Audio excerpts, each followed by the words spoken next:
What's up, heathens? How ya doing? I'm the Godless engineer, and I critically analyze apologists' claims to give you the best arguments and information so that you can stand up and use your voice. Today, we're going to be taking a look at a 10 questions for atheists video by Braxton Hunter. If you guys don't know Braxton, he is one of the lead apologists over on the Trinity Radio YouTube channel. Braxton and I have, clashed a few times here or there. All in all, I think that he has good intentions, but at the same time, we butt heads a lot. All right, so Braxton, what are we talking about today? The worldview discussions space can be so combative. And when atheists and Christians come up with lists of questions that they don't think the other side can answer, those questions usually aren't genuine. I've never made a list like that, although I've responded to some. Here, I hope my atheist interlocutors will consider these questions deeply without giving glib answers. These aren't meant to be gotcha questions, though I'm not asking for no reason. I expect you will have answers, and I want to hear what the most sincere among you have to say. With that, here are my 10 questions for atheists. All right, heathens, well, if you want to know what my 10 answers are for his 10 questions, then please stay tuned.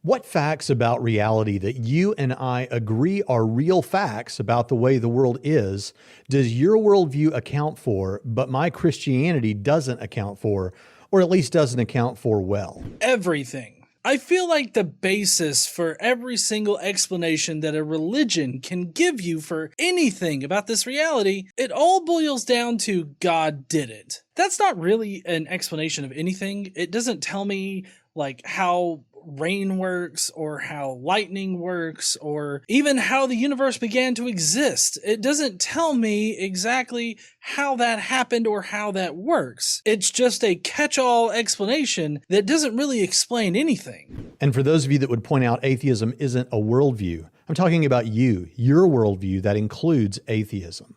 I can't think of any. Christianity accounts for evil, suffering, the existence of other religions, including supernatural events in those other religions, science, and differences among different denominations of Christianity. Yeah, and your explanation ultimately would boil down to God did it. No matter which way you go with your explanation there, Braxton, you don't really have an explanation for anything using God. But I can think of many things that the most common worldviews that include atheism don't answer as well as I think Christianity does. Like universal supernatural claims, universal religious experiences. So the existence of the supernatural is kind of a complicated topic, but it can really be boiled down into the fact that there's no evidence that suggests that a supernatural exists. Like, for instance, if you claimed that a statue started crying and these were the holy tears of, the Virgin Mary, then that's a very specific claim that I can investigate and determine whether or not it's actually supernatural. Unluckily for the people in India that had this particular thing happen to them,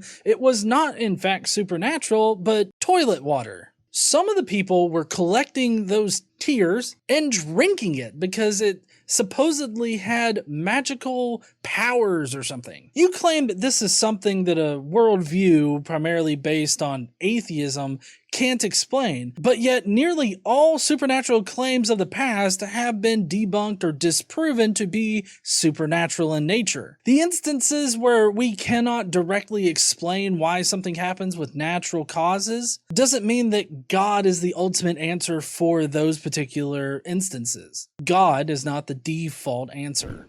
Free will. Free will's an illusion. Morality.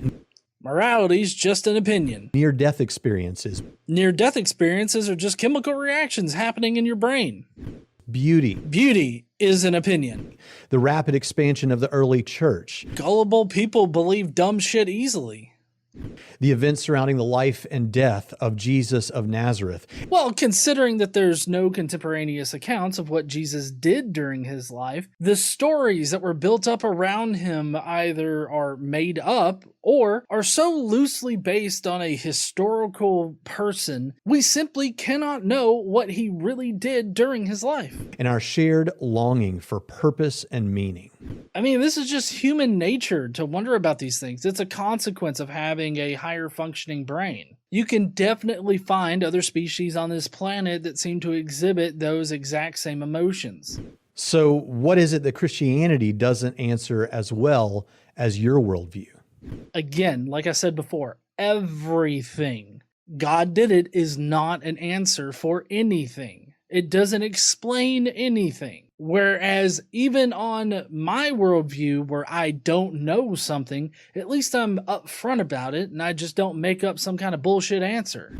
If your definition of atheism is merely that it's a lack of belief in God and you're just waiting to be convinced, but then you speak of him as though he's in some way synonymous with Santa Claus, the Easter Bunny, or fairies, doesn't that at least send the message to your listeners that you actually believe that there is no God? After all, these are entities and beings that you likely believe do not exist. And if your response is that you merely lack a belief in Santa Claus and don't actively believe that he does not exist, doesn't that sound a little disingenuous, honestly?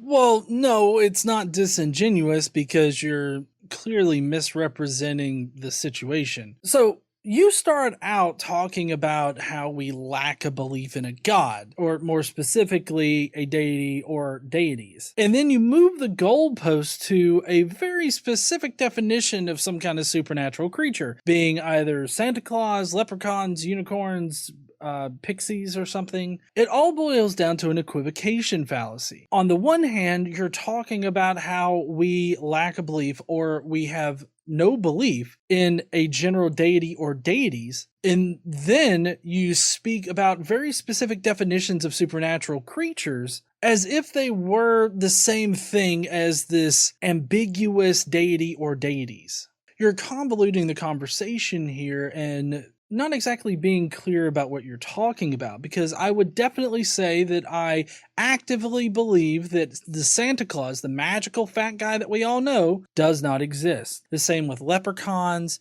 unicorns, pixies, or whatever the fuck. But in that same vein, I also actively believe that the God of Abraham, which would include the God of, Judaism, Christianity, and Islam, I do actively believe he does not exist. This is because he fails to meet the requirements of his own holy books. So it would behoove you not to convolute this particular conversation. Instead of talking about this ambiguous deity or deities as if it were a specific definition of God, you should probably just stick to either an ambiguous deity or deities or your specific definition of God. When atheism becomes a part of someone's worldview, they typically change their positions on other issues like abortion, sexual morality, and a number of other things. I actually have several videos of well-known atheists saying that there's nothing wrong with prostitution, that they hope their children don't save themselves until marriage, and that sex workers should be put up on a pedestal no different than the military. I didn't use those here because I didn't want to seem combative to individuals, specifically the individuals who made those statements. But even if you didn't become an atheist just so you could sin, and I believe you, do you at least understand why those moves could send that message to people who might say that to you?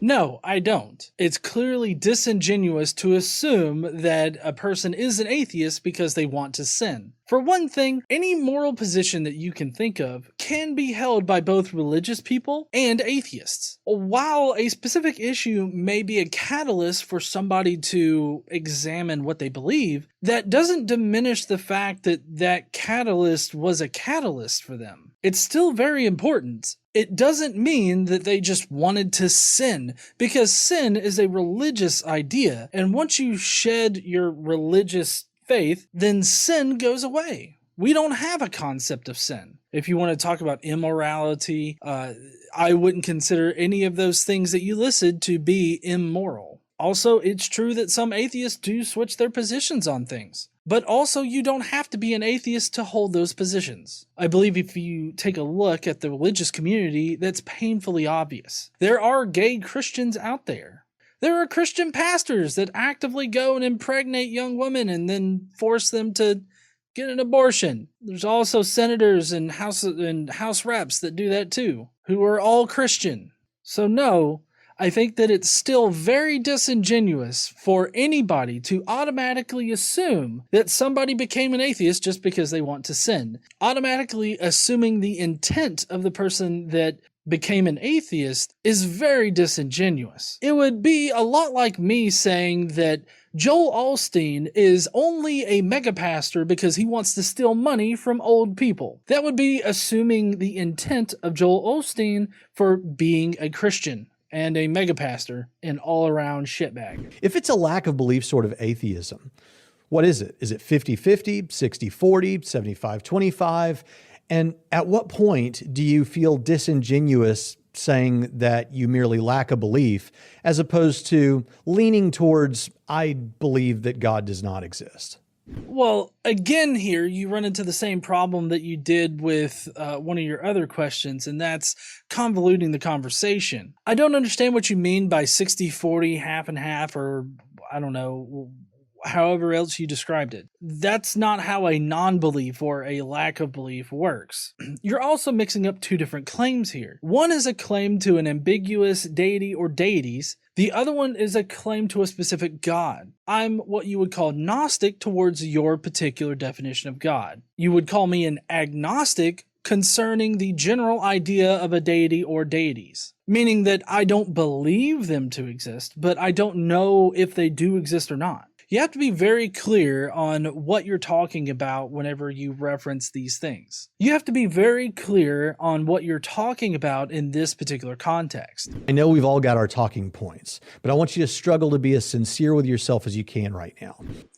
Hold up, Braxton. I have to say, this particular part really came off condescending and pretentious. It kind of assumes that your viewer is automatically not going to be sincere with themselves or take a hard look at their own position. You start right off on a bad foot for this question.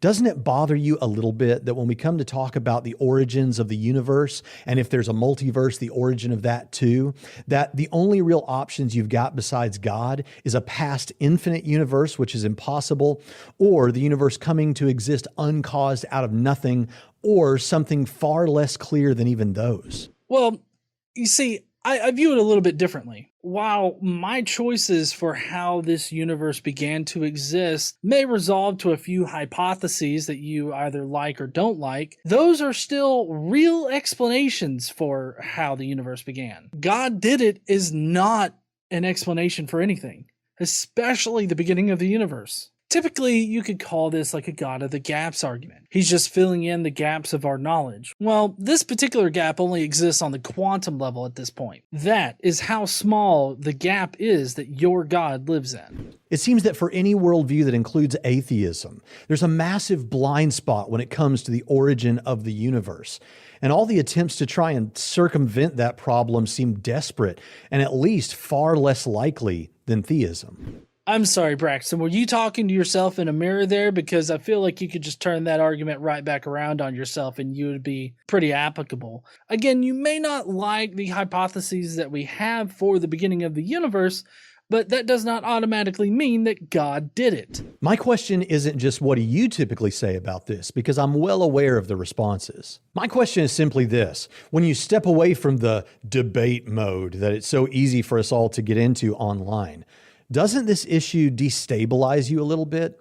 It seems to fit really poorly with any worldview that includes atheism. No, I'm not fazed by it at all. I'm perfectly fine with the hypotheses that we have right now, and I'm also perfectly fine not knowing something. I don't have to know everything in the universe, even if that's just a catch-all explanation that's not really an explanation at all. Of the arguments for God's existence, is there one that to you seems more interesting than the rest? Is there one that for you actually does weigh in favor of theism? Which one? No, they're all shit. Most atheists I've met humbly admit that they don't think they can have absolute certainty about much of anything. But what they want from the Christian is a demonstration that God exists or that Christianity is true. Well, when we offer the reasons to believe that we do have, those are typically deemed not good enough. So what sort of evidence, if any, would be enough to convince you? Do you know?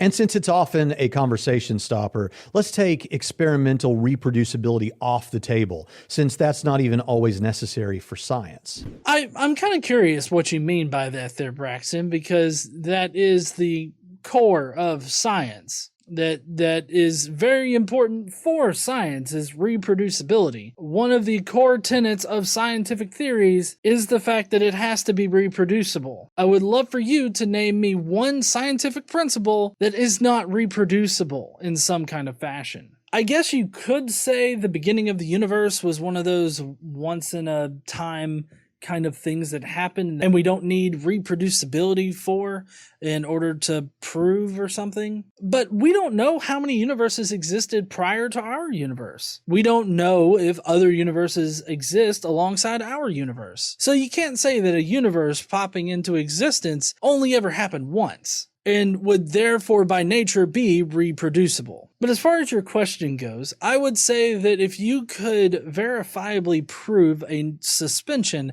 of the natural order of reality, then I would admit that the supernatural does exist. That is only one step in proving that a deity or deities could exist. And until you do that, you have a hell of a long way to prove that any deity or deities exist. Now, one caveat is that I don't know what that particular evidence would look like necessarily, but if you could prove a suspension of the natural order of reality, then I would agree that the supernatural does exist. To what extent did social and moral issues start you down the path toward your atheism? That is to say, the typical Christian or religious views on sexuality, gender, rights, and acts and commands of God in the Old Testament. It seems that many deconversion stories online begin with, or at least include, LGBT issues, purity culture, or hell as instrumental in the deconversion process. It strikes me that what should matter most is the truth and not what we might prefer that the truth were. I honestly wonder how much those issues and ones like them motivate the deconversion rather than all this talk about evidence. So none of those things actually played a part in my deconversion. I was just challenged by a friend, on how much I adhere to Christianity. He said that I needed to believe in it from cover to cover, literally. And I knew that I couldn't do that. It had literally no bearing on whether or not Christians think that homosexuals should die or entire nations being killed off. Those really weren't an issue for me. It was literally just following the evidence where it leads, and that led me directly out of religion. But that's not to say that any of those things weren't catalysts for anybody else out there. They could have been catalysts. But just because they're a catalyst for somebody re-examining their faith does not mean that they automatically went to atheism or any other religion. Some people have a crisis of faith and they come out with a stronger faith. And some people become atheist. And that's okay. Those exact same issues that you listed can be held by both atheists and Christians. And I would challenge you, Braxton, to think of one moral position that cannot be held by a Christian but can be held by an atheist. I think you're going to have a hard time finding that particular moral position. Can you name the last 3 academic books you read by theists on the subject? Robert Van Voorst, Jesus Outside the New Testament. I don't know if you would consider yourself an academic, but your book on the core facts. I'm not sure if he's a Christian, but Steve Mason here. Thomas Brody. I mean, I got a whole like library full of people that are Christian and have written the academic books. Now, I feel like you're talking about more or less the proofs for God, though, and not like very specific historical academics. But yeah, I mean, I haven't read like William Lane Craig or any of his books. I haven't read any of those. How long ago did you read them? Or is most of your understanding of apologetics and atheism from non-scholarly internet sources, pop-level books, and Let's face it, YouTube videos. And be honest with yourself about this. Anyone can Google up a list of books and paste them in the comments section. But I want to know, are you getting the best from the other side? Well, I feel like you're shitting on the YouTube videos a little too hard here because, to be quite honest, where I got most of my information about, I guess you could say, professional apologetics have been from academics themselves just through YouTube videos. And I really don't see a difference between an academic making a YouTube video explaining, their position or their argument versus reading it in a book that they wrote. When I first got into this entire arena, I spent a lot of time watching debates. Now, I'm not talking about the dumpster fire debates that you see all over atheist and theist YouTube now. It's not what I'm talking about. I'm talking about the academics debating each other. I wanted to find both of the positions contrasted against each other. And the best place to find that are the debates. Debates between like Sam Harris and William Lane Craig or Hitchens and Frank Turek. Those are the kinds of YouTube videos that I would watch. These are not low-hanging fruit. These are the very academics that you want us to be reading to get the solid and strongest positions that are out there. So don't be so quick to knock getting information from YouTube videos. You have to carefully consider the source. Now, just like you can go to any idiot on the internet that claims to be an atheist and get the worst argument for not believing in a God out there, I could also do the same thing for religious people. And I don't advocate that people do that. I advocate people look at the actual arguments. Look at videos by William Lane Craig that explain his argument, like his argument that math proves God. That was a really poor argument. But you cannot sit there and tell me that that is some kind of trashy internet argument for theism when it's directly produced by William Lane Craig. Let's finish with a pretty common one. If you found out today to your satisfaction that Christianity were true, would you accept God's authority, repent of your sins, and trust Jesus as your king? Fuck no. Now, I would acknowledge that your particular definition of God exists and that Jesus, as defined by your particular denomination, exists, but that does not mean that I have to bow down and worship them. If your particular deity does exist, then I'm fairly confident that I'm about 100 times more moral than that bastard. Well, heathens, that's all of the questions. I hope that you enjoyed it. If you will, leave your thoughts down below. What are your answers for these 10 questions? I'd love to hear them, or read them rather. While you're down there answering these 10 questions, why don't you smash that like button and subscribe if you like this kind of video. Don't forget to stand up and use your voice. Bye, heathens!